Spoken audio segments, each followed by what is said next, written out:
Salut les amis, c'est Nico Genzi. Écoutez, aujourd'hui une nouvelle petite vidéo. Je vais répondre à une question que m'a envoyée Damien qui me pose la question suivante. Voilà, il me dit j'ai envie de me lancer en tant que marchand de biens professionnel.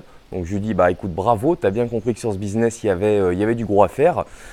Et il me pose la question suivante. Il me dit voilà, mon papa est artisan. Donc on a la possibilité d'avoir les assurances pour créer une société de travaux. Est-ce que c'est plus intelligent de monter deux sociétés pour faire ce business-là? Alors déjà, c'est top pour lui parce qu'effectivement, s'il peut avoir la maîtrise des travaux, très clairement, c'est le côté le plus compliqué du business. Finalement, pouvoir gérer les travaux correctement avec des gens de confiance, avoir des bons timings, des bons prix. Donc ça, c'est top pour lui. Maintenant, à cette question, je lui réponds oui, très clairement, c'est très intéressant d'avoir deux sociétés à un moment donné. Pourquoi? Parce que l'idée, en fin de compte, ça va être de pouvoir générer des flux de trésorerie entre les deux sociétés. Et donc, grâce à ça, pouvoir finalement générer des frais de société sur les deux entités différentes. Donc du coup, payer moins d'imposition au niveau de l'IS. Maintenant, pour être très clair, pour répondre à toi Damien directement, si tu es au début pour te lancer, ce n'est pas une obligation, ce n'est pas une nécessité. Je dirais peut-être en avis, je te dirais commence par une première société, lance un premier projet et après ce premier projet, tu vois la visibilité de peut-être de 2-3 projets et là, ça pourra peut-être plus valoir le coup finalement de créer ces deux structures. Parce que qui dit deux structures dit deux frais inhérents à ces structures-là tous les ans. Donc 2 fois le comptable, 2 fois l'avocat pour les bilans et ça a un coût.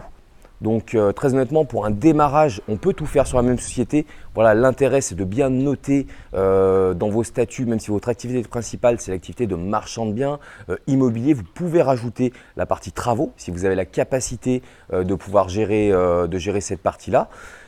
Et demain, quand vous aurez un chiffre d'affaires suffisamment important, vous pourrez créer une deuxième structure et séparer finalement la partie travaux de la partie opérationnelle IMO.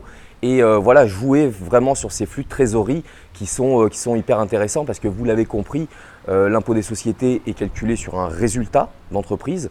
Donc si vous mettez des frais sur les deux éléments, ce qui vous évite peut-être de prendre des trop gros salaires et d'être fiscalisé trop à titre personnel, il y a un gros intérêt à le faire à un moment donné. Donc voilà Damien, et puis le reste de la communauté, j'espère que cette petite vidéo vous permettra d'amener de la réflexion sur ce principe-là, de dire allez, est-ce que je me lance, comment je me lance, est-ce qu'à un moment ça vaut le coup d'avoir deux structures? Donc moi je vous dis clairement oui, deux, même demain 3, 4, vous pouvez tout remonter dans une structure, mais ça sera peut-être d'autres vidéos sur l'entrepreneuriat. Là on reste IMO, donc c'était vraiment pour répondre à ces questions. Donc voilà les amis, comme d'habitude, si la vidéo vous a plu, faites comme Damien, laissez-moi en commentaire des sujets de vidéos que vous voudriez que je développe sur l'immobilier, sur l'entrepreneuriat.